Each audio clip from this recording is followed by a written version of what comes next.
بسم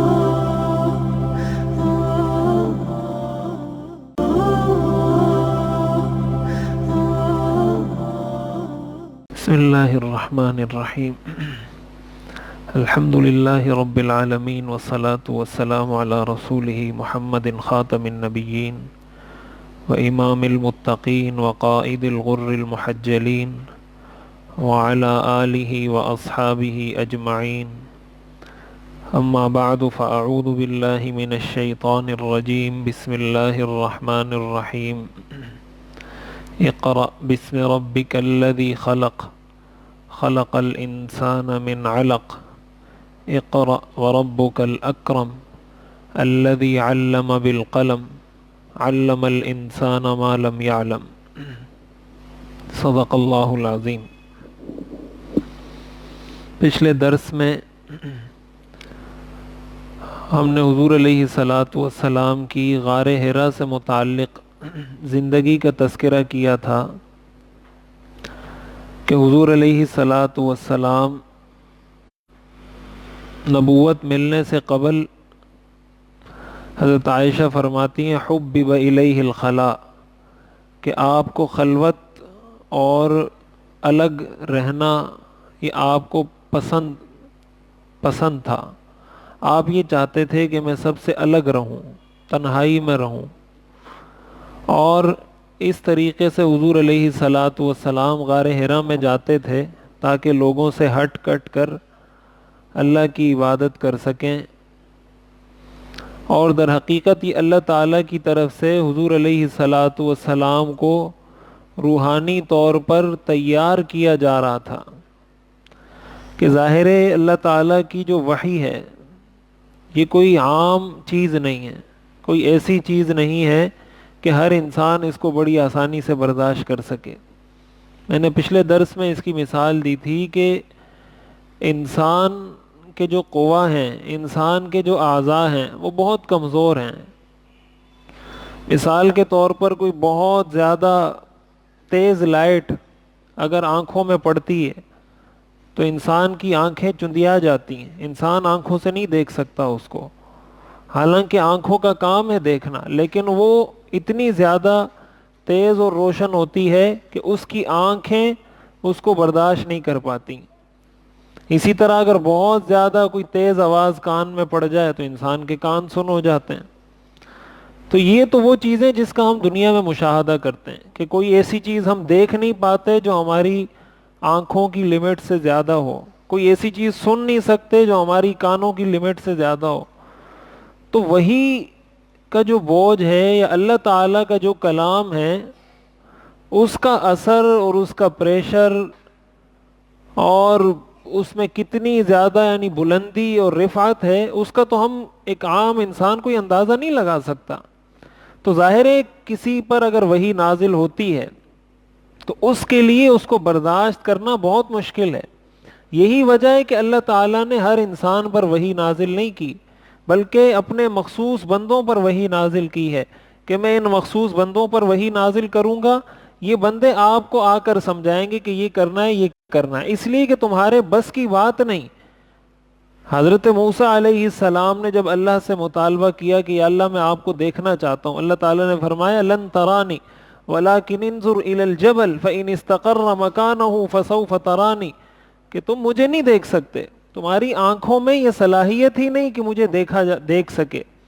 ہاں میں اپنی تجلی کوہ طور پر ڈالتا ہوں، اگر یہ کوہ طور اپنی جگہ پر برقرار رہا تو تم اس تجلی میں مجھے دیکھ لو گے، لیکن جب اللہ نے تجلی کوہ طور پر ڈالی، قرآن میں آتا ہے خر موسیٰ صاعقہ، حضرت موسیٰ علیہ السلام بے ہوش ہو کر گر پڑے۔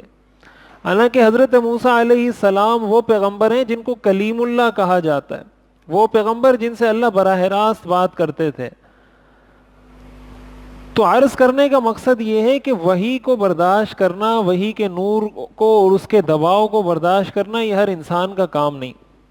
حضور علیہ الصلاۃ والسلام کو جو غار حرا میں جانے کی اللہ نے توفیق دی، وہاں جا کے جو عبادت کی، اس کا بنیادی مقصد اسی روحانی طور پر حضور کو تیار کرنا تھا تاکہ جب حضور پر وحی نازل ہو تو وہ اس کو برداشت کر سکیں۔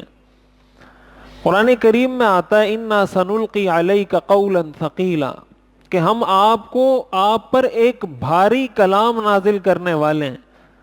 قرآن نے خود کہا ہے وحی کو قولاً ثقیلا، کہ قرآن یا وحی یہ بہت بھاری چیز ہے۔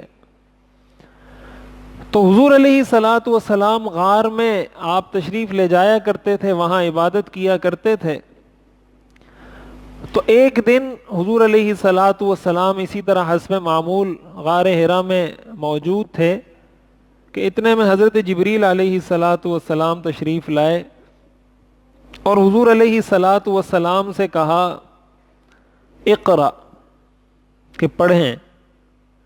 حضور علیہ الصلاۃ والسلام نے آگے سے جواب میں ارشاد فرمایا ما انا بقارئ، میں پڑھ نہیں سکتا۔ اب حضور نے جو یہ فرمایا کہ میں پڑھ نہیں سکتا، اس کی کیا وجہ تھی؟ اس میں دو چیزیں جو علماء نے لکھی ہیں۔ پہلی چیز وہ یہ کہ حضور علیہ الصلاۃ والسلام کے پاس ایک روایت سے یہ معلوم ہوتا ہے کہ حضرت جبریل علیہ السلام لکھی ہوئی تحریر، کسی کپڑے میں لکھی ہوئی تحریر حضور علیہ الصلاۃ والسلام کے پاس لے کر آئے تھے۔ دیباج کا کپڑا تھا اور حضور کو وہ کپڑا دکھا کر، حضور کو وہ کپڑا دے کر کہا اقرا، کہ آپ اس سے پڑھیں۔ تو حضور نے آگے سے جواب میں فرمایا ما انا بقارئ، کہ میں تو پڑھ نہیں سکتا۔ یعنی پڑھنا انسان کو اس وقت آتا ہے جب اس نے کسی سے پڑھنا سیکھا ہو۔ حضور علیہ الصلاۃ والسلام امی تھے، آپ نے کسی سے لکھنا پڑھنا سیکھا نہیں تھا، اور اللہ تعالیٰ نے آپ کو جان بوجھ کر اسی لیے امی بنایا تھا تاکہ آپ پر کل کوئی الزام نہ لگائے کہ یہ تو فلاں کے پاس جاتے تھے یا فلاں کے پاس جاتے تھے، اس نے اس کو سکھایا ہوگا، اس نے سکھایا ہوگا۔ اللہ تعالیٰ نے آپ کو امی اسی لیے رکھا کہ کوئی آپ پر یہ الزام نہ لگا سکے۔ اس کے باوجود حضور علیہ الصلاۃ والسلام پر کفار کی جانب سے اعتراضات ہوئے کہ ان کو فلاں نے سکھایا، فلاں نے سکھایا، باوجود ہے کہ حضور امی تھے۔ تو اگر حضور نے کسی سے لکھنا پڑھنا سیکھا ہوتا تو پھر کتنے الزامات حضور پہ لگتے۔ تو ایک روایت میں یہ آتا ہے کہ جب حضرت جبریل علیہ السلام نے وہ تحریر پیش کی تو حضور نے فرمایا ما انا بقارئ، کہ میں اس کو نہیں پڑھ سکتا۔ اور دوسری روایت وہ یہی ہے کہ حضرت جبریل کوئی لکھی ہوئی چیز، کوئی تحریر لے کر نہیں آئے تھے، لیکن یوں ہی حضور علیہ الصلاۃ والسلام سے کہا ما اقرا، کہ آپ پڑھیں۔ تو اس موقع پر جو حضور نے یہ فرمایا ما انا بقارئ، وہ آپ نے اس لیے فرمایا کہ وہ وحی کا رعب، اس کی دہشت اتنی زیادہ تھی کہ حضور علیہ الصلاۃ والسلام نے یہ فرمایا ما انا بقارئ، کہ میں اتنے رعب میں ہوں، اتنے خوف میں ہوں کہ میں اس کو پڑھنے کی طاقت نہیں رکھتا، مجھ سے پڑھا نہیں جاتا۔ بہرحال ان دو وجوہات میں سے کوئی بھی وجہ ہو، حضرت جبریل علیہ السلام نے حضور علیہ الصلاۃ والسلام کے سینے سے اپنا سینہ ملایا، حضور علیہ الصلاۃ والسلام کو دبایا بہت زور سے۔ یہ صحیح بخاری اور صحیح مسلم کی حدیث ہے، حضور نے فرمایا فَأَخَذَنِي فَغَطَّنِي حَتَّى بَلَغَ مِنِّي الْجَهْدُ، کہ حضرت جبریل نے مجھے پکڑا اور مجھے بہت زور سے دبایا، یہاں تک کہ اس دبانے کی وجہ سے میں بہت تکلیف میں آ گیا، یعنی میری پسلیاں دبنے لگی، اتنی شدت سے مجھے دبایا۔ ثم ارسلنی، پھر حضرت جبریل نے مجھے چھوڑا، فقال اقرا، پھر مجھے کہا پڑھو۔ آپ نے دوبارہ فرمایا ما انا بقارئ، میں پڑھ نہیں سکتا۔ حضور فرماتے ہیں ثم اخذنی فغطنی الثانیہ، پھر حضرت جبریل نے مجھے پکڑا اور زور سے بھینچا، حتی بلغ منی الجہد، یہاں تک کہ میں اس کی وجہ سے بہت تکلیف اور مشقت میں آ گیا۔ پھر مجھے چھوڑا اور فرمایا اقرا، آپ نے فرمایا ما انا بقارئ۔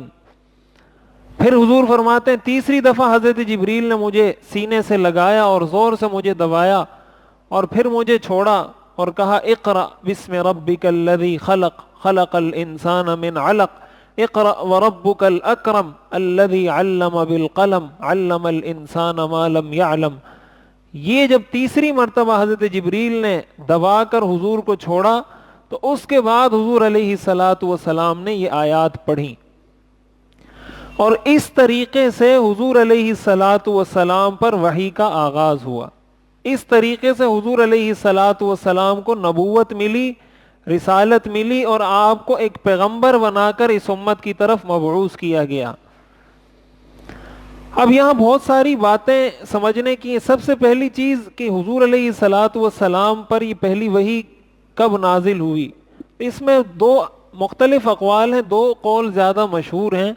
ایک قول یہ ہے کہ ربیع الاول کے مہینے میں حضور علیہ الصلاۃ والسلام پر یہ پہلی وحی نازل ہوئی، لیکن جو صحیح قول ہے جس کو سیرت نگاروں نے لکھا ہے کہ یہ قول سب سے زیادہ راجح ہے، وہ یہ ہے کہ 17 رمضان المبارک کو حضور علیہ الصلاۃ والسلام کے 41ویں سال، کہ جب آپ 40 سال آپ کے مکمل ہو چکے تھے، 41واں سال آپ کا شروع ہو چکا تھا، تو اس 41ویں سال میں جو رمضان کا مہینہ آیا ہے، اس کی 17 تاریخ کو، جو عیسوی لحاظ سے، میلادی لحاظ سے 6 اگست 610 عیسوی بنتی ہے، 6 اگست 610 عیسوی جو تاریخ بنتی ہے، تو اس تاریخ کو حضور علیہ الصلاۃ والسلام پر پہلی وحی نازل ہوئی، اقرأ بسم ربک الذی خلق۔ اب یہ بخاری شریف اور مسلم شریف کی یہ طویل حدیث ہے، جس میں حضرت عائشہ رضی اللہ تعالی عنہ اس حدیث شریف کی راویہ ہیں، اور انہوں نے حضور علیہ الصلاۃ والسلام کا یہ پورا واقعہ نقل کیا ہے۔ میں پہلے پوری حدیث ایک دفعہ پڑھ کے اس کا تھوڑا مفہوم سمجھ کے پھر ہم آگے چلتے ہیں۔ حدیث کا جو پہلا حصہ، یہ میں نے پچھلے درس میں عرض کر دیا تھا کہ حضور علیہ الصلاۃ والسلام پر وحی کا آغاز اچھے خواب سے ہوا تھا، اچھے خوابوں سے وحی کی ابتدا ہوئی تھی، لیکن حضور علیہ الصلاۃ والسلام پر قرآن کا کوئی بھی حصہ خواب کی حالت میں نازل نہیں ہوا۔ انبیاء کا خواب وحی ہوتا ہے، لیکن حضور پر قرآن کریم کا کوئی بھی حصہ خواب کی حالت میں نازل نہیں ہوا ہے۔ آپ پر قرآن کریم پورا کا پورا جو نازل ہوا ہے، آپ کی بیداری کی حالت میں نازل ہوا ہے۔ تو پہلے مرحلے میں حضور علیہ الصلاۃ والسلام کو خواب آنے لگے، اور وہ خواب سچے ہوتے تھے، جو آپ خواب میں دیکھتے تھے صبح آپ کو وہ چیز حقیقت میں نظر آ جاتی تھی۔ اس کے بعد حضور علیہ الصلاۃ والسلام غار کی طرف جانے لگے، پھر حضور علیہ الصلاۃ والسلام پر آیات نازل ہوئی، سورۃ العلق کی ابتدائی 5 آیات نازل ہوئی۔ اب جب حضور علیہ الصلاۃ والسلام پر یہ وحی نازل ہوئی، حضور علیہ الصلاۃ والسلام کو اس سے بہت زیادہ آپ دلی طور پر آپ ایک رعب میں آ گئے، بہت زیادہ آپ خوف میں آ گئے، اور آپ کا جسم کپ کپانے لگا۔ اور یہ جیسے میں نے شروع میں عرض کیا کہ وحی کے بوجھ کو برداشت کرنا یہ کوئی معمولی بات نہیں ہے۔ قرآن نے خود کہا ہے اِنَّا سَنُلْقِي عَلَيْكَ قَوْلًا ثَقِيلًا، یہ قول ثقیل ہے۔ ثقیل کا مطلب عربی میں ہوتا ہے بھاری، کہ ہم آپ پر بھاری کلام نازل کریں گے۔ تو اللہ کی وحی کو برداشت کرنا کوئی مذاق کی بات نہیں۔ آپ اگر کوئی ہائی ٹینشن تار جو ہے نا اس پنکھے میں لگا دیں گے تو یہ پنکھا چلے گا نہیں، پنکھا جل جائے گا۔ تو بجلی کا کیا پاور ہوگا، بجلی کا کیا پریشر ہوگا۔ تو اللہ تعالیٰ کی وحی، اللہ تعالیٰ کا کلام، وہ جب کسی انسان پر نازل ہوتا ہے تو اس کا کتنا پریشر، کتنا دباؤ ہوگا۔ تو حدیث میں آتا ہے حضور پر جب وحی نازل ہوتی تھی، سخت سردی میں آپ پر پسینہ آ جاتا تھا، سخت سردی کی حالت میں جس سواری پر آپ سوار ہوتے تھے وہ سواری بیٹھ جاتی تھی، وہ سواری بوجھ کو برداشت نہیں کر سکتی تھی، اتنا اس کا بوجھ ہوتا تھا۔ حضرت زید فرماتے ہیں ایک مرتبہ حضور نے میری ران پر سر رکھا ہوا تھا کہ اتنے میں وحی نازل ہونا شروع ہو گئی، تو مجھے یہ محسوس ہوا کہ میری ران کو کسی نے چورا چورا کر دیا ہو۔ بالکل مجھے یوں محسوس ہوا کہ شاید میری ران کٹ کے گری نہیں بلکہ چورا چورا ہو گئی ہے، اتنا مجھ پہ بوجھ میری ران پہ پڑا۔ تو حضور علیہ الصلاۃ والسلام پر جب پہلی وحی نازل ہوئی تو حضور کو یہ پتہ نہیں تھا کہ میں نے پیغمبر بننا ہے، آپ کے لیے یہ ایک نئی بات تھی۔ اور اس طرح اگرچہ آپ کو روحانی طور پر تیار تو کر دیا گیا تھا، لیکن حضور کو بالیقین یہ پیغام تو کسی نے نہیں دیا تھا کہ آپ کو اللہ نے پیغمبر بنانا ہے، آپ کو رسول بنانا ہے۔ تو جب یہ وحی نازل ہوئی، حضور علیہ الصلاۃ والسلام کو یہ لگا کہ شاید کسی جنات کی وجہ سے یا کسی شیطان کی وجہ سے انہوں نے مجھے نقصان پہنچانے کی کوشش کی ہے یا وہ میرے اوپر حاوی ہونے کی کوشش کر رہے ہیں. تو حضور علیہ الصلاۃ والسلام اسی حالت میں حضرت خدیجہ رضی اللہ تعالی عنہا کے پاس آئے جو حضور کی اہلیہ تھی. تو حضور علیہ الصلاۃ والسلام نے سارا واقعہ حضرت خدیجہ کو بتایا اور آپ نے فرمایا زملونی زملونی کہ مجھے کوئی چادر اوڑھاؤ, مجھے سردی لگ رہی ہے, مجھے کوئی چادر اوڑھاؤ. تو حضرت خدیجہ نے حضور کو چادر اوڑھائی اور حضرت خدیجہ نے حضور کو تسلی دی.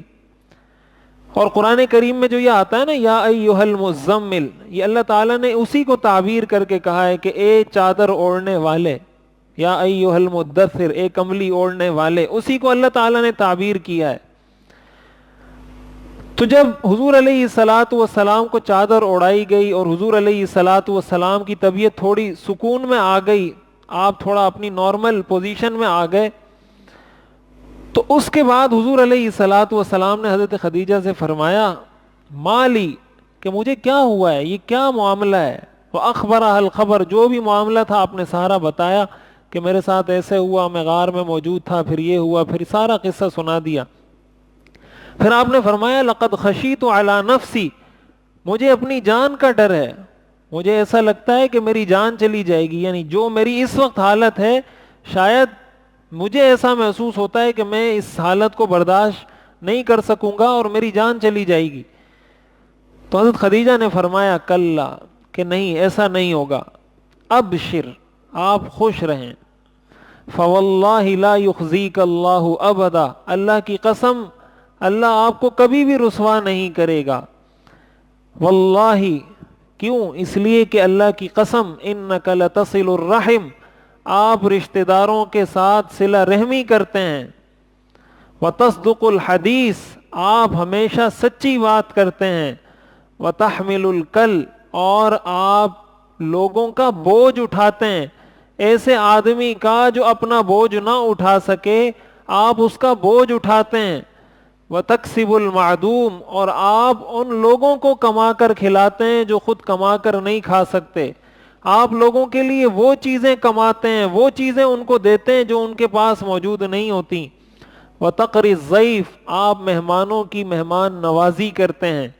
وتعین علی نوائب الحق, اور جب کوئی آسمانی آفت کسی پر آ جائے, کوئی زلزلہ آ جائے, کوئی آسمانی آفت, پریشانی, مصیبت آ جائے, ایسے موقع پر آپ لوگوں کی مدد کرتے ہیں. حضرت خدیجہ نے یہ ساری حضور کی صفات ذکر کی, یہ کوالٹیز ذکر کی کہ آپ کے اندر چونکہ یہ ساری صفات موجود ہیں کہ آپ صلہ رحمی کرتے ہیں, لوگوں کو کما کر کھلاتے ہیں, مہمانوں کا اکرام کرتے ہیں, اور کسی پر مصیبت آ جائے تو اس کے مددگار بن جاتے ہیں, ایسے لوگوں کو اللہ دنیا میں کبھی بھی رسوا نہیں کرتا. تو حضرت خدیجہ نے حضور کو تسلی دی تو حضور علیہ الصلاۃ والسلام کو اس سے کچھ تسلی ہوئی. اب یہاں ایک بات ہمیں یہ بھی سمجھنی چاہیے کہ حضرت خدیجہ حضور علیہ الصلاۃ والسلام کو تسلی دے رہی ہیں. یہ بات میں نے پہلے عرض کی تھی 2-3 درس پہلے کہ حضرت خدیجہ اس زمانے کی ایک سمجھدار خاتون تھی, اور حضرت خدیجہ نے جو حضور سے نکاح کیا تھا اس کی ایک بنیادی وجہ یہ بھی تھی کہ حضرت خدیجہ کو اس بات کا پہلے سے علم تھا کہ ان کو اللہ نے پیغمبر بنانا ہے, اس لیے کہ انہوں نے پچھلی کتابوں کا مطالعہ کیا ہوا تھا. ورقۃ بن نوفل جو حضرت خدیجہ کے چچا زاد بھائی تھے, ان سے حضرت خدیجہ نے سن رکھا تھا. تو جب حضرت خدیجہ کو یہ ساری کیفیات پتہ چلی تو ان کو یقین ہو گیا کہ ان کو نبوت ملی ہے, رسالت ملی ہے.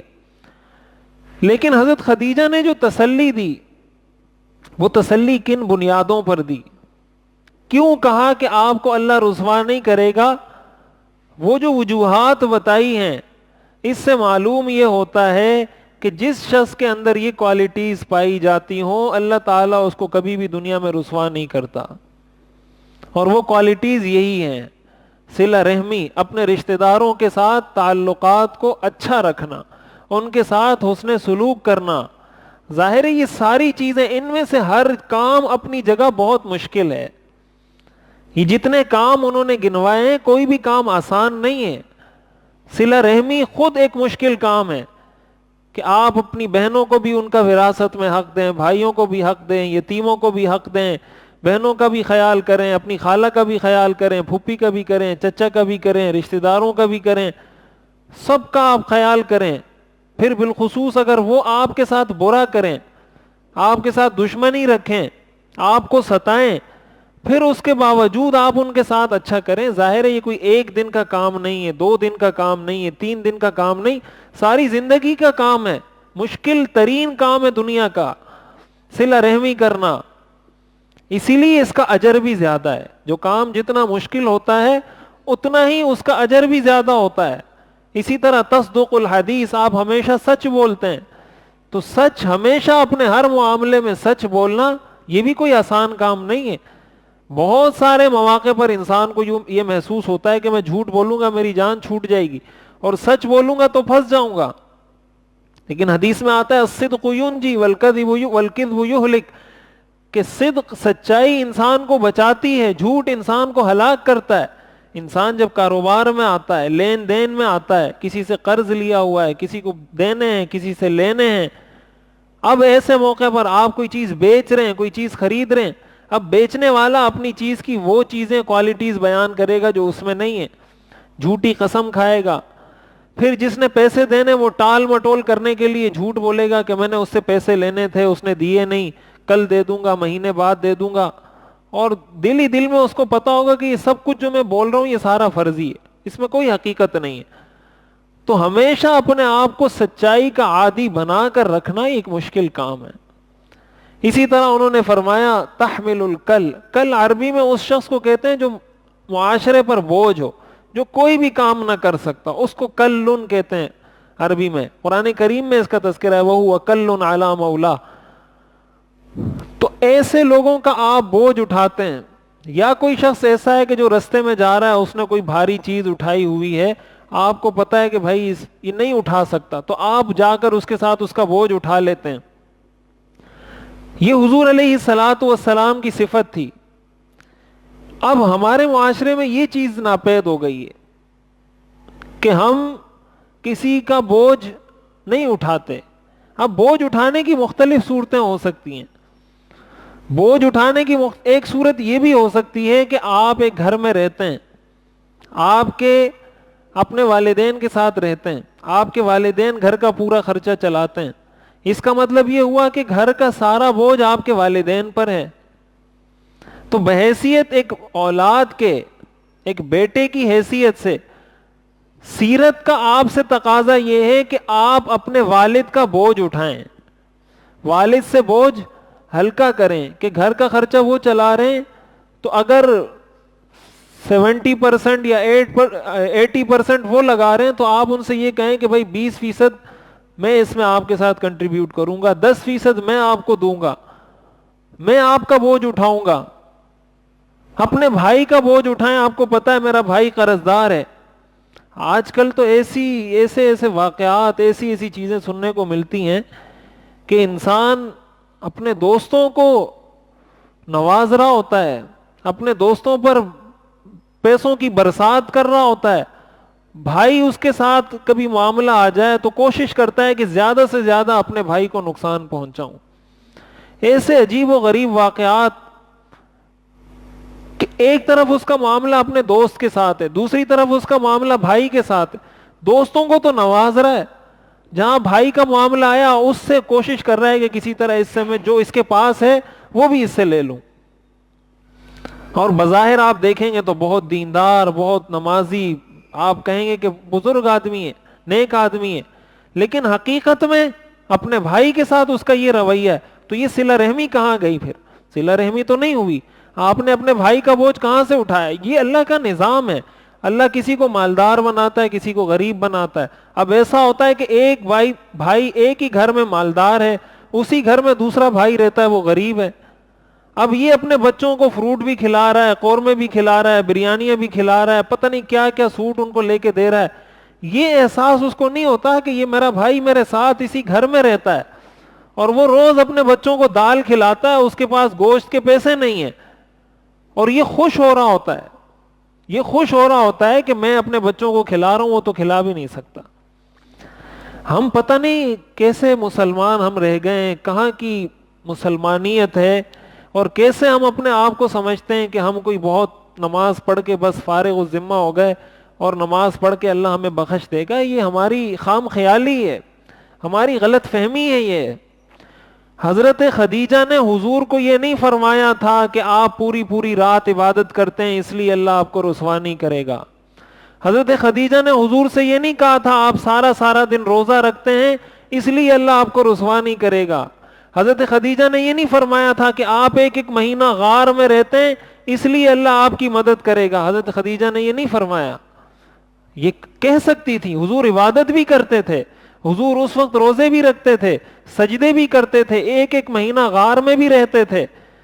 تو حضرت خدیجہ یہ بھی تو کہہ سکتی تھی کہ چونکہ آپ عبادت بہت کرتے ہیں, آپ روزے بہت رکھتے ہیں, آپ ایک ایک مہینہ غار میں اللہ کی رضا کے لیے بیٹھے رہتے ہیں, اس لیے ایسے لوگوں کو اللہ رسوا نہیں کرے گا. نہیں, حضرت خدیجہ نے فرمایا لا یخزیک اللہ ابدا, کیوں, انک لتصل الرحم تصدق الحدیث تحمل الکل تکسب المعدوم تقری الضیف.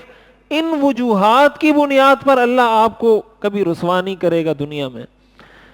تو ہمیں اس سے یہ معلوم ہوتا ہے. تو میں یہ عرض کر رہا تھا کہ ہم بھی بوجھ تو کسی کا اٹھائیں, اور کسی کا نہیں, اپنے والد کا تو اٹھا لیں, اپنے بھائی کا بوجھ تو اٹھائیں. تو ہم تو اپنے والدین کا بوجھ اٹھانے کے لیے تیار نہیں. ہمارے نوجوانوں کو دیکھو, ایسے بے پرواہ, ایسے بے غم. کچھ والدین کا اس میں ایسا قصور ہے کہ وہ اپنی اولاد کی تربیت نہیں کرتے, اور جو تربیت کر بھی لیں تو تربیت کرنے کے بعد ان کو پڑھا لکھا کے وہ یہ سمجھتے ہیں کہ ہم نے پڑھ لکھ کر اپنے ماں باپ پر احسان کیا ہے, بجائے اس کے کہ وہ اپنے والدین کا احسان مانے. وہ اپنے والدین پر احسان جتلاتے ہیں کہ یہ ہمارا تم پر احسان ہے کہ ہم نے پڑھ لیا, نہیں پڑھتے تو تم کیا کر لیتے. تو اب ہمیں یہ جو میں بار بار کہتا ہوں نا, ہمیں سیرت پڑھنی چاہیے, سیرت کا مطالعہ کرنا چاہیے, ایسی نشستوں میں بیٹھنا چاہیے.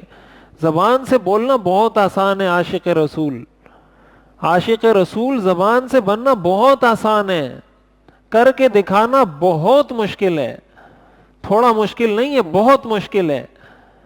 زبان سے کہنے میں کیا جاتا ہے کہ ہم عاشق رسول ہیں, ہم حضور کے لیے تن من دھن سب لٹا دیں گے. زبان سے کیا جاتا ہے؟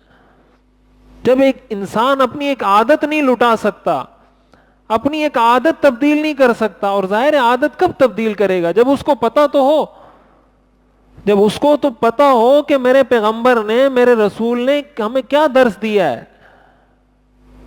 آپ مجھے بتائیں نا, یہ ہمارا کتنا بڑا المیہ ہے. ہمارے ہاں کہیں سیرت پڑھائی جاتی ہے؟ ہمارے بچے سیرت پڑھتے ہیں؟ ہمارے اسکولوں میں آپ کیا سمجھتے ہیں, اسکولوں کالج اور یونیورسٹیوں میں آپ کو سیرت پڑھائی جائے گی؟ اب جب نہیں پڑھتے تو یہ رٹا رٹایا نعرہ ہے ہمارا, عاشق رسول عاشق رسول عاشق رسول. مجھے سمجھ نہیں آتی کہ یہ بات میں کیسے ڈیلیور کروں, کیسے میں سمجھاؤں یہ بات. آپ کو ایک فلمی اسٹار کے بارے میں اس کی ساری ہسٹری پتا ہوتی ہے کہ شاہ رخ خان نے کون سی فلمیں بنائی ہیں, سلمان خان نے کون سی بنائی ہیں, عامر خان نے کون سی بنائی ہیں. ایک کھلاڑی کا آپ کو سب پتا ہوتا ہے, اس کے چھکے کتنے, چوکے کتنے, اس نے کتنے لوگوں کو بولڈ کیا ہے, کتنے کیچز اس نے پکڑے. اور جس کا ہم کلمہ پڑھتے ہیں, لا الہ الا اللہ محمد الرسول اللہ, جس کا ہم کلمہ پڑھتے ہیں, اس کے بارے میں اگر ہم سے کوئی پوچھ لے کہ ان کے بارے میں آپ کو کیا پتا ہے, کہ جب ان کا حضرت خدیجہ سے مکالمہ ہوا تھا تو کیا مکالمہ ہوا تھا, کوئی پوچھ لے ہم سے اگر, تو ذرا تقابل تو کریں نا, کمپیر تو کریں اپنے آپ کو. ایک طرف شاہ رخ خان ہے, سلمان خان ہے, عامر خان ہے, اور جو ہے نا کھلاڑی ہیں, شاہد آفریدی ہے, اور فلاں ہیں اور فلاں ہیں, اور دوسری طرف حضور علیہ الصلوۃ والسلام محمد الرسول اللہ ہے. میں آپ کو یہ احساس دلانا چاہتا ہوں کہ آپ کے سامنے اگر کوئی سوال آئے, آپ کے سامنے ایک سوال آئے کہ شاہ رخ خان کی زندگی پر ایک مضمون لکھیں, اور ایک سوال آئے کہ اپنے پیغمبر کی زندگی کے اس حصے پر مضمون لکھیں, آپ کیا سمجھتے ہیں ہمارا مسلمان کون سا کام آسانی سے کر سکتا ہے؟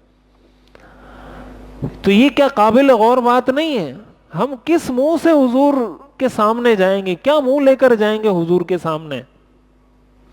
تو ہم کیا سمجھتے ہیں کہ ہم اس طرح زبانی نعروں سے اللہ کو دھوکہ دے دیں گے کہ ہم عاشق رسول ہیں تو اللہ کو ہم دھوکہ دے دیں گے کہ ہاں یہ واقعی میں. قرآن کریم میں آتا ہے یخادعون اللہ والذین آمنوا, یہ لوگ یہ سمجھتے ہیں کہ ہم اللہ کو دھوکہ دیتے ہیں. وما یخدعون الا انفسهم وما یشعرون, یہ اپنے آپ کو دھوکہ دے رہے ہیں, ان کو پتہ ہی نہیں ہے. اس لیے میں کہتا ہوں سیرت کا پڑھنا بہت ضروری ہے, اور یہ ہمارے ہاں نہ ہمارے والدین کو پتہ ہے, نہ ہمارے اساتذہ کو پتہ ہے, نہ ہمارے طلبہ کو پتہ ہے, کسی کو نہیں پتا. اور جب پتہ نہیں ہوگی یہ ساری چیزیں تو خاک عمل کریں گے. عمل کے لیے تو علم ضروری ہے, علم نہیں تو عمل کہاں سے کریں گے. اس لیے میں کہتا ہوں اپنے بچوں کو سیرت پڑھائیں, ان کو سیرت سے آشنا کریں, ان کو بتائیں ہمارے پیغمبر یہ تھے, ان کے اخلاق یہ تھے, ان پر جب پہلی وحی نازل ہوئی تو کیسے نازل ہوئی, پھر انہوں نے کیا کیا, پھر وہ کس کے پاس گئے, پھر اس سے ہمیں کیا سیکھنے کو ملتا ہے. یہ چیزیں اس کے ذہن میں آئیں گی تو پھر وہ کسی اور کو آئیڈیل اور ہیرو بنائے گا ہی نہیں. پھر اس کا ہیرو ایک ان کا پیغمبر ہوگا بس. اس سے کوئی پوچھے گا تمہارا ہیرو کون ہے تو وہ کہے گا محمد الرسول اللہ صلی اللہ علیہ وسلم. لیکن اگر یہ چیز نہیں پڑی ہوگی تو پھر ان کے ہیرو پیغمبر نہیں ہوں گے, ان کے ہیرو کوئی اور ہوں گے. اور جب ہیرو کوئی اور ہوں گے تو حرکتیں بھی انہی کی طرح ہوں گی. جب حرکتیں بھی انہی کی طرح ہوں گی تو پھر معاشرہ بھی انہی کی طرح ہوگا. پھر جب معاشرہ انہی کی طرح ہوگا تو پھر ہمیں رونے دھونے کا کوئی حق نہیں کہ میرے بچے کو یہ ہو گیا, بیٹی کو یہ ہو گیا, بیٹے کو یہ ہو گیا, بیٹا یوں نافرمان ہو گیا, بیٹی یہ ہو گئی, فلاں ہو گیا, فلاں ہو گیا, یا معاشرے میں بدامنی ہے, فلاں ہے, کرپشن ہے, وغیرہ وغیرہ. ہمیں کیا حق پہنچتا ہے پھر گلہ کرنے کا.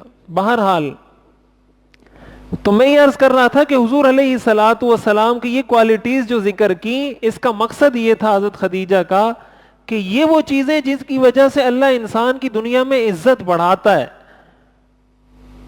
اس کی عزت بڑھتی ہے, گھٹتی نہیں ہے. آپ اگر کسی کے سامنے جھک جائیں گے, کسی کو معاف کر دیں گے تو آپ کی عزت کم نہیں ہوگی. ممکن ہے وقتی طور پر کسی کو یہ محسوس ہو کہ اس سے میری عزت کم ہو رہی ہے, لیکن حقیقت میں اللہ اس کی عزت کو بڑھا رہا ہوتا ہے. اس کی مثال بالکل ایسے ہے جیسے کوئی کہیں جسم میں آبلہ پڑ جاتا ہے, وہ پھول جاتا ہے, یا کسی کو موٹاپے کی بیماری ہے تو دکھنے میں کوئی دیکھے گا تو وہ کہے گا بڑا صحت مند آدمی ہے, لیکن آپ اس سے جا کے پوچھیں گے تو وہ کہیں گے میں تو سارا مرض بیماریوں سے بھرا ہوا ہوں. تو دیکھنے میں تو آپ کو بڑا صحت مند لگ رہا ہے, لال سرخ لگ رہا ہے آپ کو, حقیقت میں اس کا جسم بیماریوں سے بھرا ہوا ہے. تو دکھنے میں کوئی چیز کچھ ہوتی ہے, حقیقت میں کچھ ہوتی ہے. یہ ہم دنیا میں بھی دیکھتے ہیں کہ آپ کو نظر کچھ آ رہا ہوتا ہے, حقیقت میں وہ کچھ اور ہوتا ہے. تو جب دنیا میں ایسا ہوتا ہے تو آخرت کے معاملات میں بھی ایسا ہوتا ہے. تو پہلا درس اس سے ہمیں یہ ملتا ہے کہ ہم بھی دوسروں کا بوجھ اٹھانا سیکھیں. کب تک ہم دوسروں پر بوجھ بنے رہیں گے کہ وہی ہمیں اٹھاتے پھریں. اپنے ماں باپ کا بوجھ اٹھائیں, اپنے بہن بھائیوں کا بوجھ اٹھائیں. کوشش کریں دوسرے پر احسان کرنے کی, کوشش کریں کہ کسی طرح آپ دوسروں کے کام آ جائیں. آپ کسی بوڑھے کو آپ نے دیکھ لیا, کوئی اس نے سامان اٹھایا ہوا ہے, آپ کو پتا ہے کہ نہیں اٹھا سکتا, آپ اس سے لے لیں, بھائی میں آپ کے گھر تک پہنچا دوں گا. اس کے دل سے آپ کے لیے دعا نکل جائے گی, اس کے دل میں آپ کے لیے محبت آ جائے گی. ہمارے معاشرے میں تو یہ چیز بالکل تقریباً نہ ہونے کے برابر ہے. ایسا تو نہیں ہے کہ بالکل نہیں ہے, لیکن اگر وہ بوڑھی خاتون بھی جا رہی ہوں گی, وہ چل بھی نہیں سکتی, اب ممکن ہے بھائی اس کے پاس رکشے کا کرایہ نہ ہو, آپ بوجھ نہیں اٹھا سکتے, یہ تو کر سکتے ہیں کسی رکشے والے کو روکیں, بھائی اس سے پوچھیں اماں آپ نے کہاں جانا ہے, وہاں جانا ہے, یہ 50 روپے لو بھائی, اس کو وہاں تک چھوڑ دو. بس آپ نے اس کا بوجھ اٹھا لیا, 50 روپے میں آپ نے اتنی بڑی نیکی کما لی. لیکن یہ کب ہوگا؟ جب احساس تو ہو کہ یہ کام بھی میرا ہے. ہمارے ذہن میں تو یہ ہوتا ہے کہ یہ تو کوئی ایدھی والا آئے گا یا کوئی چھیپا آئے گا تو وہ یہ کام کرے گا, اس کی ذمہ داری ہے. روڈ پہ ایکسیڈنٹ ہو جاتا ہے تو ہمارے لوگ تصویریں بنا رہے ہوتے ہیں, موویاں بنا رہے ہوتے ہیں وہاں پہ ویڈیو.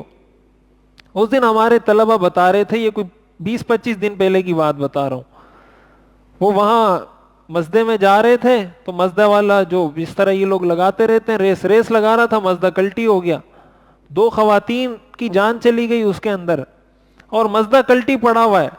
وہ ہمارا طالب علم بتا رہا تھا کہ میں اوپر والی کھڑکی سے ایک ایک بندے کو اٹھا کے اوپر کر رہا ہوں, اوپر ایک بندے کو بولا ہے کہ بھائی اس کو کھینچو تاکہ کسی طرح ان کو نکالیں. یہ 15-20 دن پہلے کی بات بتا رہا ہوں آپ کو. کہا وہ میں کر رہا ہوں, نیچے عورتیں, کوئی سیٹ میں کوئی عورت پھنسی ہوئی ہے, کوئی کیا, میں اکیلا. بولا جو نکلنا تھا انہوں نے نکل لیا, جو پھنسے ہوئے ہیں ان کو میں کسی طرح کھینچ تان کے نکال رہا ہوں, اور ایک آدمی اوپر سے کھڑا ہوا ہے کھڑکی میں, وہاں سے ویڈیو بنا رہا ہے. اس کو میں نے کہا خدا کے بندے, ویڈیو بنانی ہے پہلے لوگوں کو نکالو پھر ویڈیو بناؤ. یہ کہاں کی انسانیت ہے؟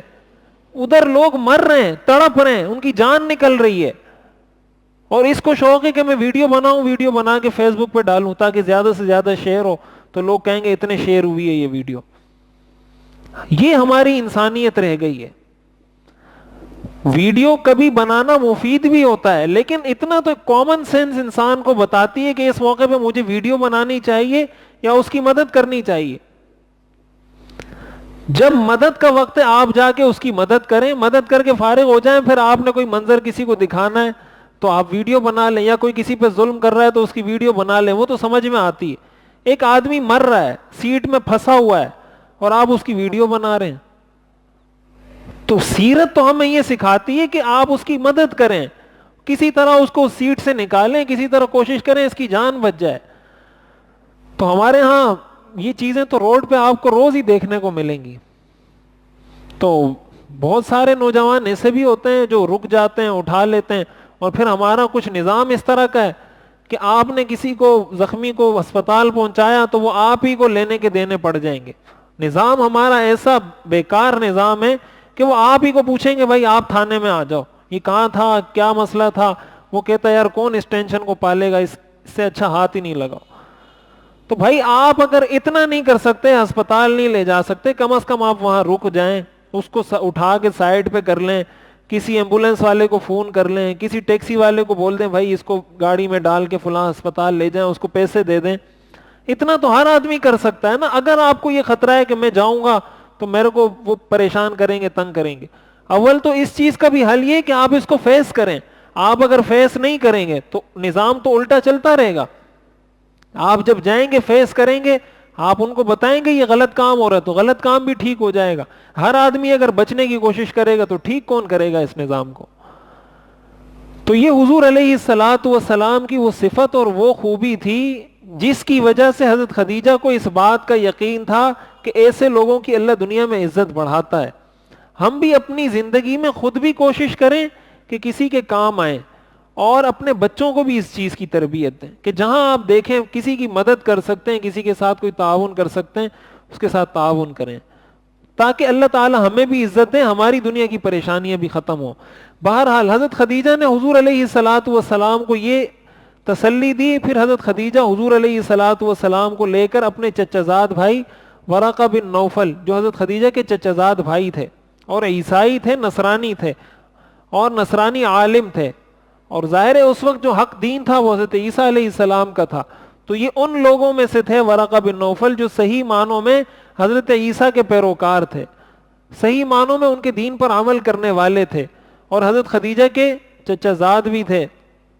تو یہ حضور علیہ الصلوۃ والسلام کو لے کر گئی حضرت خدیجہ اپنے چچا زاد کے پاس, اس لیے کہ ان کو پتا تھا کہ ان کو پچھلی ساری کتابوں کی معلومات ہیں, تو ان سے میں کہوں گی تو پتہ چل جائے گا ان کو کہ یہ کیا مسئلہ ہے کیا نہیں, تو ہمیں بتا دیں گے. تو جب ورقہ بن نوفل کے پاس گئے, حضور علیہ الصلوۃ والسلام سارا قصہ سنایا, تو انہوں نے کہا ھذا الناموس الذی انزل علی موسیٰ, کہ یہ آپ جو بات کر رہے ہیں کہ ایک شخص آیا اس نے مجھے اس طرح دبایا, تو انہوں نے کہا یہ وہی فرشتہ ہے جو حضرت موسیٰ علیہ السلام پر وحی لے کر نازل ہوتا تھا. پھر انہوں نے کہا, یعنی انہوں نے حضور کو بتایا کہ آپ کو اللہ نے پیغمبر بنایا ہے. پھر آگے کہا یا لیتنی فیہا جزعا, کہ اے کاش میں اس وقت جوان ہوتا, طاقتور ہوتا. یا لیتنی اکون حیا, اے کاش میں اس وقت زندہ ہوتا. حین یخرجک قومک, جب آپ کی قوم آپ کو اس شہر سے نکالے گی. انہوں نے ورقہ بن نوفل نے حضور کو یہ کہا. حضور علیہ الصلوۃ والسلام پریشان. حضور کا کردار تو بڑا روشن کردار تھا معاشرے میں, سارے آپ کی عزت کرتے تھے, صادق اور امین, اور آپ ساری امانتیں ان کی حضور کے پاس ہوتی تھی. حضور پریشان ہوئے, آپ نے فرمایا او مخرجیہم, کیا میری قوم مجھے مکہ سے نکالے گی؟ تو ورقہ نے کہا، ورقہ بن نوفل نے، نعم، کہ ہاں ایک وقت آئے گا کہ آپ کی قوم آپ کو اس شہر سے نکالے گی. لم یأت رجل قط بمثل ما جئت به الا عودیا، جب بھی کوئی آدمی ایسا پیغام لے کر آیا ہے جو پیغام آپ قوم کو دینے جا رہے ہیں، تو ہمیشہ ایسے آدمی کے ساتھ قوم نے دشمنی ہی کی ہے. تو جب ہمیشہ سے دشمنی ہوتی رہی ہے تو آپ کے ساتھ بھی آپ کی قوم دشمنی ہی کرے گی. وَإِن يُدْرِكْنِي يَوْمُكَ، اور اگر میں آپ کے زمانے میں موجود رہا، انصرک نصرا مؤزرا، میں آپ کی بھرپور مدد کروں گا. یہ صحیح بخاری اور صحیح مسلم کی روایت ہے. تو ورقہ بن نوفل نے حضور علیہ الصلوۃ والسلام کو یہ سب کچھ پہلے بتا دیا، اس لیے کہ انہوں نے پڑھ رکھا تھا پہلے. تو حضور علیہ الصلوۃ والسلام یہاں ان سے مل کر، ظاہر ہے ان کا پھر انتقال ہو گیا، یہ حضور علیہ الصلوۃ والسلام کے بعد میں حضور سے ملاقات نہ کر سکے اور ان کا انتقال ہو گیا. حضور علیہ الصلوۃ والسلام وہاں سے واپس تشریف لے آئے. حضور علیہ الصلوۃ والسلام پر جب یہ وحی نازل ہوئی، پہلی وحی، تو حضور علیہ الصلوۃ والسلام کو یہ پتہ تو چل گیا کہ مجھے اللہ تعالیٰ نے پیغمبر بنا دیا، رسول بنا دیا. اب یہ وحی نازل ہونے کے بعد وحی کا سلسلہ رک گیا، یعنی یہ وحی نازل ہوئی اور بس ختم. اب حضور علیہ الصلوۃ والسلام پریشان کہ ایک طرف تو حضرت جبریل آئے، مجھ پر وحی نازل کی، اللہ کا پیغام مجھے دیا، اور اب بعض روایات میں آتا ہے 6 مہینے تک، بعض میں آتا ہے 3 سال تک حضور پر دوبارہ کوئی وحی نازل نہیں ہوئی. تو حضور علیہ الصلوۃ والسلام بہت پریشان تھے کہ پتہ نہیں اللہ مجھ سے ناراض ہو گئے کہ ایک دفعہ وحی نازل کی پھر مجھ سے وحی روک لی، یہ کیا معاملہ ہے، مسئلہ کیا ہے؟ اللہ تعالیٰ نے کوئی پیغام بھی نہیں دیا، کچھ بتایا بھی نہیں کہ کیوں وحی روکی، کیوں وحی نہیں روکی. اس کو فترت وحی کا زمانہ کہتے ہیں. تو حضور علیہ الصلوۃ والسلام بہت پریشان رہتے تھے، یہاں تک کہ بعض روایات میں آتا ہے کہ بعض اوقات حضور علیہ الصلوۃ والسلام فرماتے ہیں میرے دل میں آتا تھا کہ میں پہاڑ پہ چڑھ کر اپنے آپ کو پہاڑ سے گرا دوں، اتنی بے چینی حضور کے دل میں تھی. اب ظاہر ہے ان چیزوں کو ہم محسوس نہیں کر سکتے، یعنی ایک آدمی کو اللہ سے براہ راست اس کا رابطہ ہو جائے اور پھر وہ رابطہ اس سے ٹوٹ جائے اللہ سے، تو کتنی بے چینی ہوگی، اس کا ہم تصور نہیں کر سکتے. ایک لڑکا کسی لڑکی پر عاشق ہو جائے، وہ لڑکی اس کا فون نہیں اٹھائے تو وہ پاگل ہونے لگتا ہے کہ یہ میرا فون کیوں نہیں اٹھا رہی ہے. تو جب ایک لڑکا ایک لڑکی کے عشق میں اتنا پاگل ہو سکتا ہے تو ایک پیغمبر اللہ کے عشق میں اس کا کیا حال ہوگا کہ ایک پیغمبر کو یہ محسوس ہو کہ اللہ مجھ سے ناراض ہو گیا ہے یا اللہ مجھ پہ کیوں وہی نازل نہیں کر رہا. تو حضور علیہ الصلوۃ والسلام کی کیا حالت ہوگی ہم تصور نہیں کر سکتے. اور پھر ایسا قریبی تعلق کہ اللہ نے پیغمبر بنایا، وحی نازل کی، اور پھر تعلق ختم. اس لیے حضور فرماتے میرے دل میں کبھی کبھی آتا تھا کہ میں پہاڑ پہ چڑھ کر اپنے آپ کو پہاڑ سے گرا دوں. لیکن جب بھی روایات میں آتا ہے کہ حضور ایسا کرنے کی کوشش کرتے تھے، آپ پہاڑ پہ چڑھتے تھے تو حضرت جبریل آپ کے سامنے آتے تھے اور کہتے تھے انک رسول اللہ حقا، کہ آپ حق طور پر، بجا طور پر اللہ کے رسول ہیں. تو حضور کو تسلی ہو جاتی تھی تو آپ دوبارہ واپس آ جاتے تھے. تو 3 سال تک یا 6 مہینے تک یہ سلسلہ چلتا رہا پہلی وحی نازل ہونے کے بعد.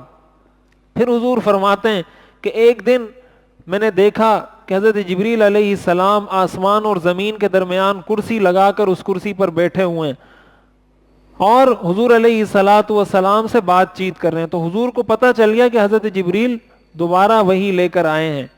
اور جب حضور علیہ الصلوۃ والسلام نے حضرت جبریل کو دوبارہ دیکھا تو پھر حضور علیہ الصلوۃ والسلام پر وہی رعب، وہ خوف کی کیفیت پھر طاری ہوئی.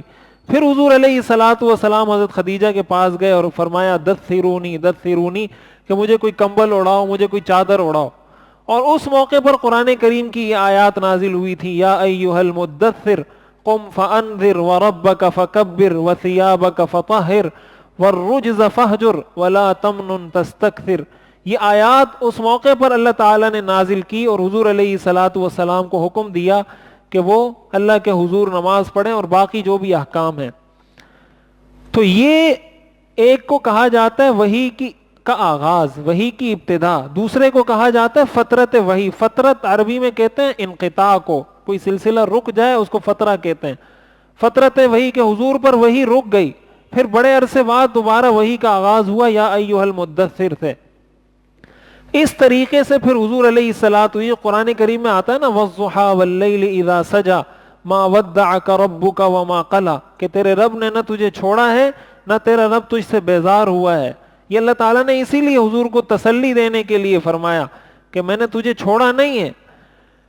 تو حضور علیہ الصلوۃ والسلام پر اس طرح وحی کا آغاز ہوا. اب یہ تو واقعہ ہے کہ حضور پر وحی کا آغاز کس طریقے سے ہوا. اب یہاں دو تین چیزیں بڑی اہم ہیں سمجھنے کی، ایک مسلمان ہونے کی حیثیت سے میں اس کا پتہ ہونا چاہیے. سب سے پہلی چیز یہ ہے کہ حضور علیہ الصلوۃ والسلام اللہ کے حق پیغمبر ہیں، رسول ہیں، برحق نبی اور رسول ہیں. یہاں سوال یہ پیدا ہوتا ہے کہ اللہ تعالیٰ نے حضور علیہ الصلوۃ والسلام کو اتنی مشقت میں کیوں ڈالا؟ اتنا حضور خوف میں آئے، اتنا آپ پریشان ہوئے، اتنا روب میں آئے، یہ ساری جو صورتحال ہم نے سنی. تو اس کے اندر بنیادی وجہ علماء نے لکھا ہے، وہ یہی ہے کہ دیکھیں ایک مسلمان کے لیے تو قرآن اور حدیث کافی ہے. مسلمان کو تو جب پتہ چل گیا یہ قرآن ہے، یہ حدیث ہے، حضور پر وہی ایسے نازل ہوئی تھی، حدیث میں آیا آمنا و صدقنا، ہم نے سنا اور قبول کر لیا، مسلمان کے لیے تو کافی ہے. لیکن اگر کوئی کافر ہے، کوئی غیر مسلم ہے، کوئی ملحد ہے، لبرل ہے، وہ اس پر اعتراض کرنا چاہے، اور ظاہر ہے اس وقت کے مشرکین اعتراض کرتے تھے کہ یہ ان کی اپنی طرف سے گڑی ہوئی چیزیں ہیں، خدا نخواستہ یہ ان کا اپنا کلام ہے، اللہ نے ان پر کچھ نازل نہیں کیا.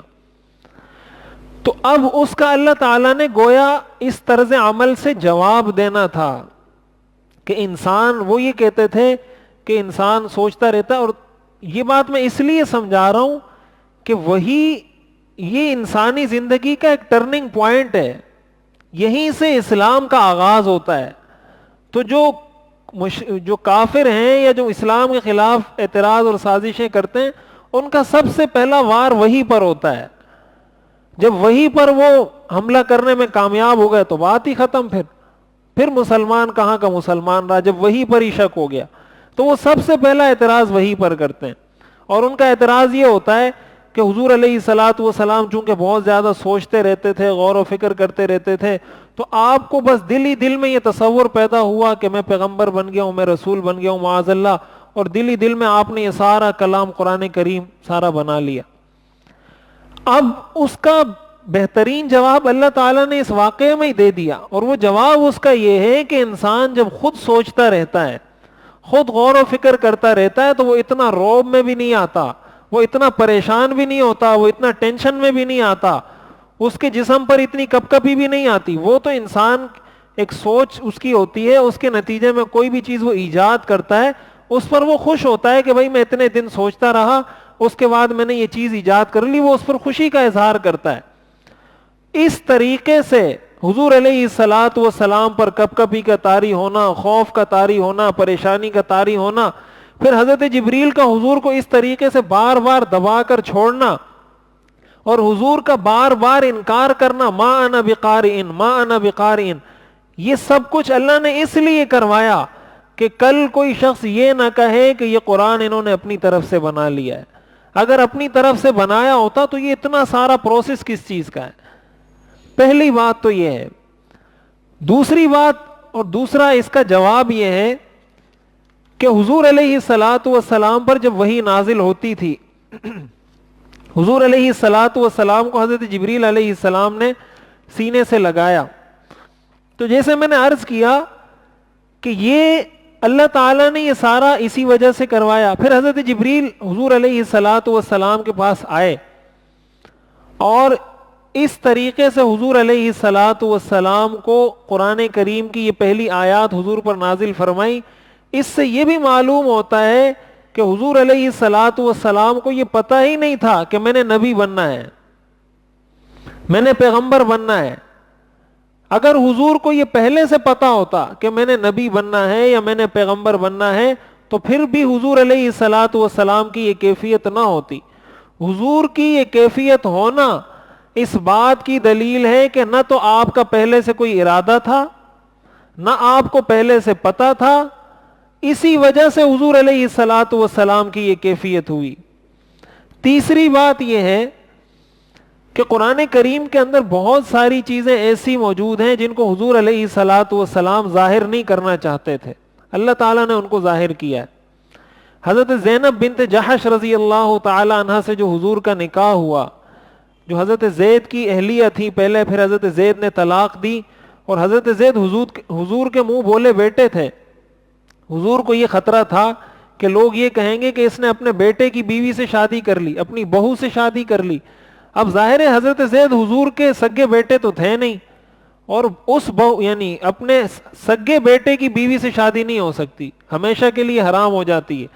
لیکن جو منہ بولا بیٹا ہے اس کو تو شریعت بیٹا تصور ہی نہیں کرتی، اس کو تو شریعت کنسیڈر ہی نہیں کرتی کہ یہ آپ کا بیٹا ہے۔ تو اس نے اگر اپنی بیوی کو طلاق دی ہے تو اس کے لیے تو جائز ہے آدمی کے لیے کہ اس سے نکاح کرے۔ لیکن چونکہ عرب کے معاشرے میں یہ چیز ایک انوکھی سی تھی کہ اپنے منہ بولے بیٹے کی بیوی سے نکاح کرے، اللہ تعالیٰ نے حضور کا نکاح کروایا۔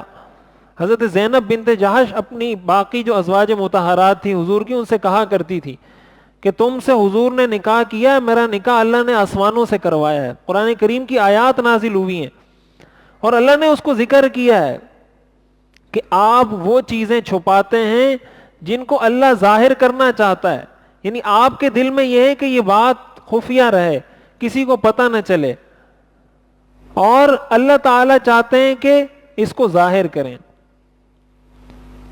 قرآن کریم میں آتا ہے نا وَمَا كَانَ لِمُؤْمِنٍ وَلَا مُؤْمِنَةٍ إِذَا قَضَى اللَّهُ وَرَسُولُهُ أَمْرًا أَن يَكُونَ لَهُمُ الْخِيَرَةُ مِنْ أَمْرِهِمْ، یہ جو ساری آیات نازل ہوئی ہیں مَا اللَّهُ مُبْدِيهِ وَتَخْشَى النَّاسَ، کہ اللہ اس چیز کو ظاہر کرنا چاہتا ہے اور آپ لوگوں سے اس وجہ سے پریشان ہے کہ لوگ میرے بارے میں کیا کہیں گے۔ اب ظاہر ہے اگر یہ حضور علیہ الصلاۃ والسلام نے قرآن خود بنایا ہوتا تو قرآن کے اندر یہ آیت موجود ہوتی کہ آپ اس کو چھپانا چاہتے ہیں، ہم اس کو ظاہر کرنا چاہتے ہیں۔ اسی طرح قرآن کریم میں آتا ہے عبس وتولی ان جاءہ الاعمی وما یدریک لعلہ یزکا، اللہ تعالیٰ حضور علیہ الصلاۃ والسلام کو اس میں ایک طرح سے ڈانٹ رہے ہیں کہ آپ نے منہ پھیر لیا جب وہ اندھا نابینا شخص آپ کے پاس آیا، وہ نصیحت حاصل کرنا چاہتا تھا، آپ نے اس سے منہ پھیر لیا۔ اگر حضور نے یہ کلام خود بنایا ہوتا تو کیا قرآن میں یہ آیات موجود ہوتی؟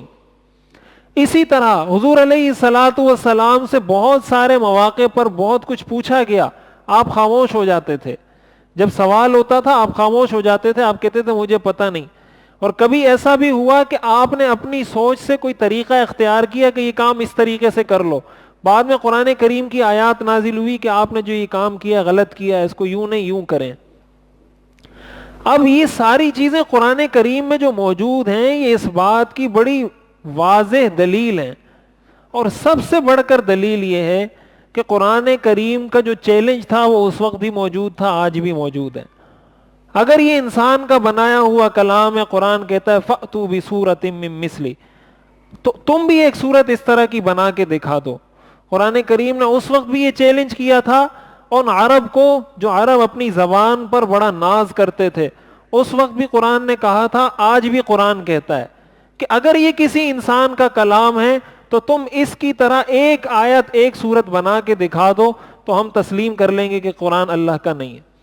آج تک دنیا میں کوئی قرآن کریم کا مثل نہیں بنا سکا، قرآن کریم کی کوئی ایک صورت نہیں بنا سکا۔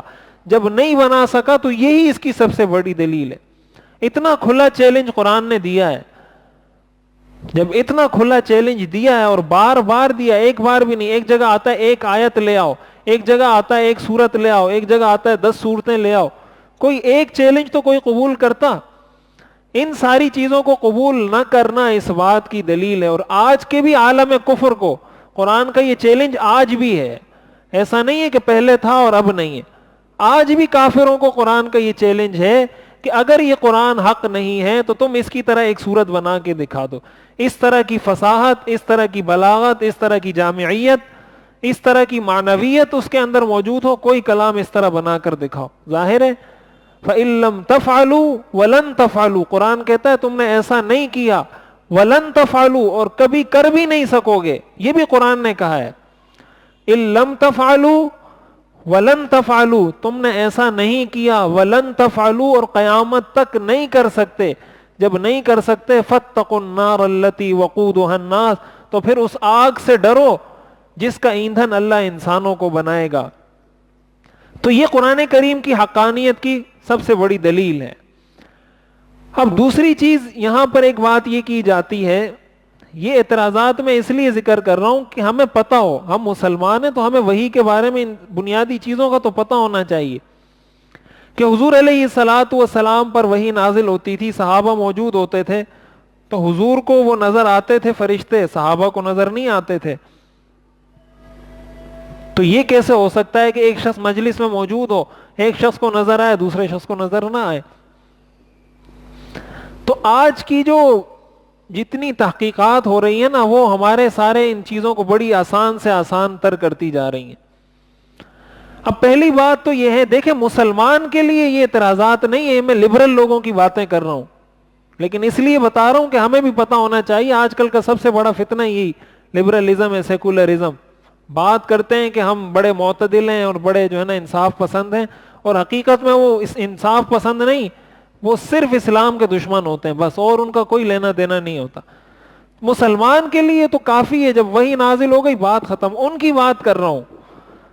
اب جب وہ کہتے ہیں کہ جب حضور پر وحی نازل ہوئی تو کسی اور کو کیوں نظر نہیں آتے تھے فرشتے، حضور کو نظر آتے تھے، تو اب دیکھیں ہمارے ساتھ بھی اللہ نے فرشتے مقرر کیے ہیں۔ قرآن کریم میں آتا ہے الشیطان یعدکم الفقر، شیطان بھی مقرر ہے، ہمیں پتہ ہے کہ شیطان وسوسے ڈالتا ہے، شیطان ہمیں نظر نہیں آتا، اس کا یہ مطلب تو نہیں کہ شیطان موجود نہیں ہے۔ اسی طرح حدیث میں یہ آتا ہے کہ انسان کے دل میں جب کوئی خیر کی بات آتی ہے وہ فرشتے کی طرف سے آتی ہے، جو فرشتے اللہ نے مقرر کیے ہیں، اور جب کوئی برائی کا خیال آتا ہے وہ شیطان کی طرف سے آتا ہے۔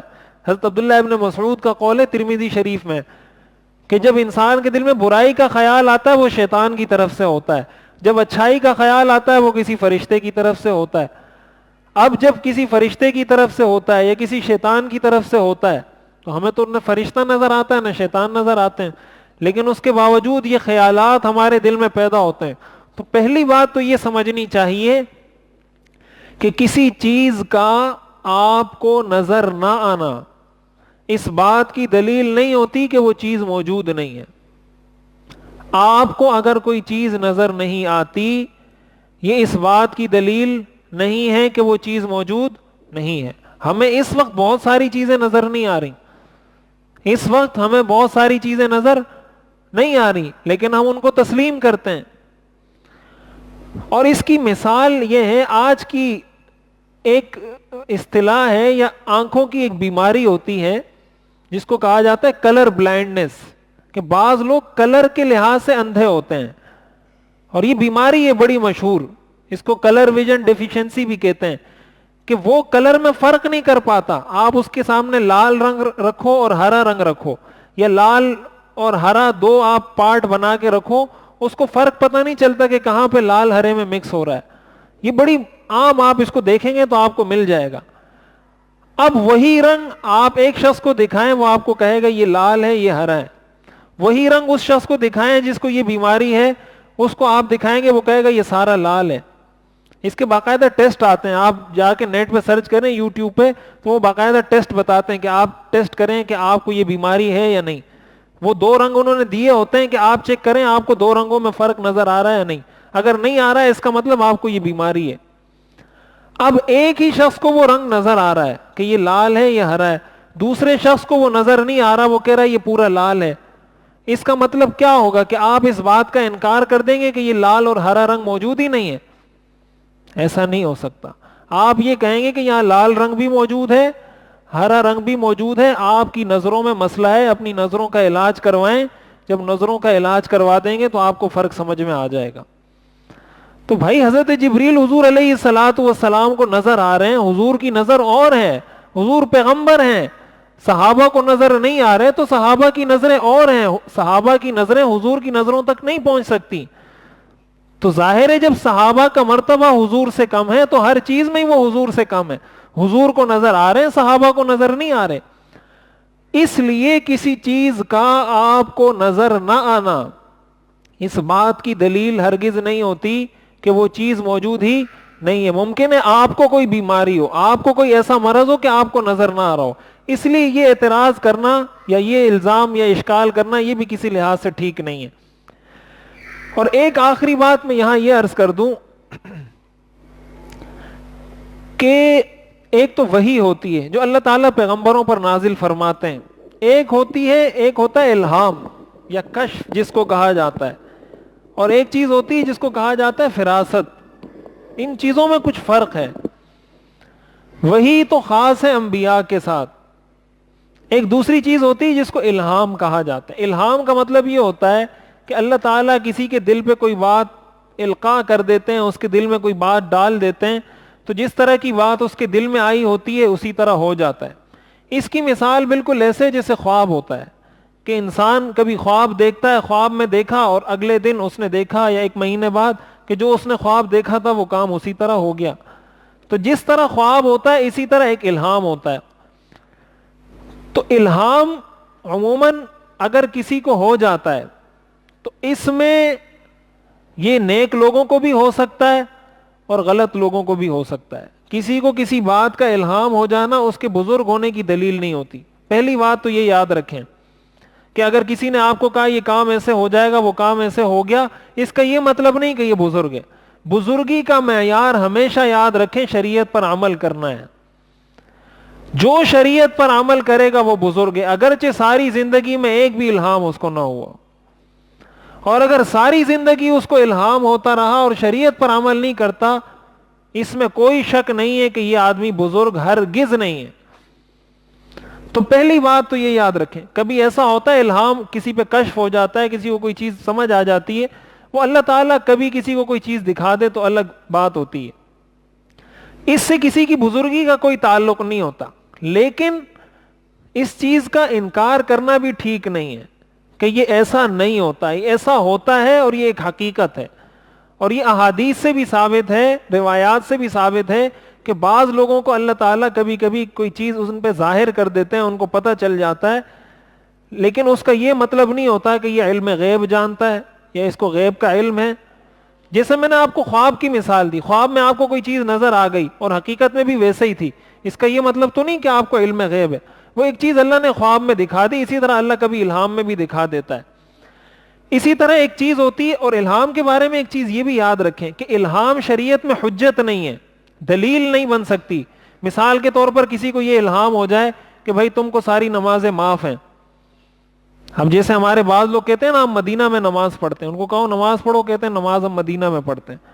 کھانا کراچی میں کھاتا ہے اور نماز مدینہ میں پڑھتا ہے. تو کھانا تو مدینہ کا اچھا ہے, کھانا بھی وہاں کا کھانا چاہیے. تو کھانا اس کو کراچی کا اچھا لگتا ہے, نماز وہاں کی اچھی لگتی ہے. تو اب یہ اس طرح کا جو الہام ہوتا ہے یہ حجت نہیں ہوتا.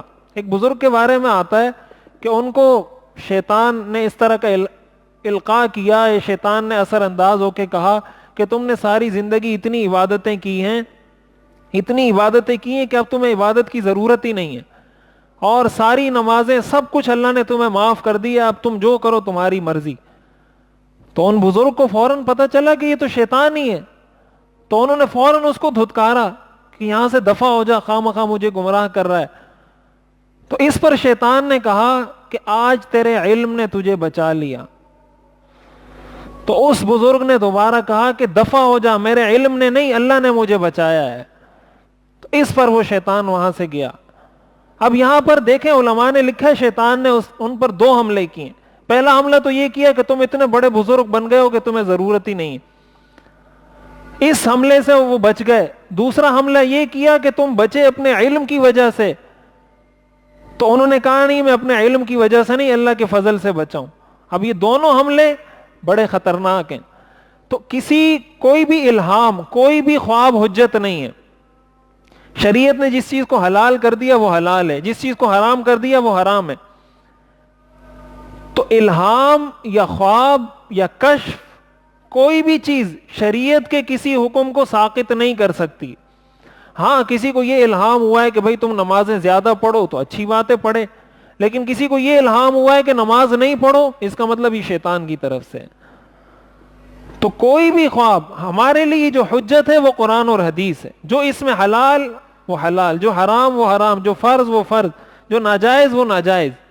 تو اس طرح کی چیزیں موجود تو ہیں لیکن شریعت ان کو حجت نہیں مانتی. ہمارے ہاں جس طرح وہ ایک پرچہ چلتا رہتا ہے، پتہ نہیں ہم بچے تھے دیکھتے تھے فلاں بزرگ نے خواب دیکھا ہے اس پرچے کو 100 بندے تقسیم کریں گے تو حضور علیہ الصلوۃ والسلام کی زیارت ہوگی، اور پتہ نہیں تقسیم کریں گے تو کیا ہوگا، تقسیم کریں گے تو خوشخبری ملیں گی. اب یہ، اور ہمارے لوگ باقاعدہ پوچھنے کے لیے آ رہے ہوتے ہیں کہ مفتی صاحب یہ ٹھیک ہے.